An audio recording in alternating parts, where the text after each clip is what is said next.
Hello guys, நான் தான் உங்கள் பஞ்சாபில் பேசுகிறேன் கைஸ். நம்ம வந்து அரிசி போட்டுக்கலாம். ஃபஸ்ட்டு கிரைண்டரில் அரிசி போட்டுக்கலாம் கைஸ். உங்கள் வீட்டில் என்னென்ன சாப்பாடா இல்லை இட்லி தோசையான்னு சொல்லுங்கள். அப்புறம் அரிசி போட்டுக்கிட்ட பத்துக்கு அரிசி கொஞ்சோண்டு எடுத்து பார்த்தேன், கொஞ்சம் ஓகே அப்படின்னு தான். இன்னும் கொஞ்சம் லைட்டாக இதாகணும், ஏன்னா நம்ம ரோஸ்ட்டு போடுறோம் இல்லையா, அதுக்கு வந்து. அப்புறம் கொஞ்சம் நேரம் ஓட விட்டோன்னே மயங்கிடுச்சு கைஸ். அடுத்து வந்து உளுந்து போட்டுக்கிட்டேன். உளுந்து போட்டு கொஞ்சம் நேரம் அதையும் கொஞ்சம் தண்ணி விட்டு ஓட்டின பத்துக்கு நான் உளுந்து எடுத்துக்கிட்டேன். பெஞ்சு ரெண்டாக மிக்ஸ் பண்ணிட்டேன் கைஸ் ரெண்டுத்தையும். அடுத்து வந்து இந்த கிரைண்டர் வந்து கொஞ்சம் அப்படியே மாவுலாம் எல்லாம் சைடில் பிடிச்சிச்சு. அதுக்கப்புறமேட்டுக்கு அம்மா ஜூஸ் கொடுத்தாங்க கொஞ்சோண்டு.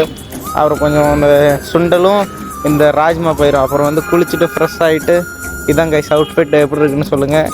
சாமிகிட்ட போயிட்டு சாவி எடுத்துக்கிட்டு கும்பிட்டாச்சு. முருகா நீ தான் தொடர்ந்து கும்பிட்டாச்சு. வெளியில் சாவி எடுத்துகிட்டு போயிட்டு ரேடியை இப்போ வந்து நம்ம திறக்க வேண்டியதான். பார்த்தீங்களா, இதுதான் நம்ம ரேடி. கம்மனுக்கு சகிலி எடுத்து விட்ற மாதிரி எடுத்து விட்டாச்சு. அவரோட கடை இந்த ரேடியெல்லாம் கொஞ்சம் சுத்தம் பண்ணிவிட்டு, தள்ளு வண்டியெல்லாம் சுத்தம் பண்ணிவிட்டு கொஞ்சம் பொருளாக செட்டப் பண்ணி வச்சிட்டோம்.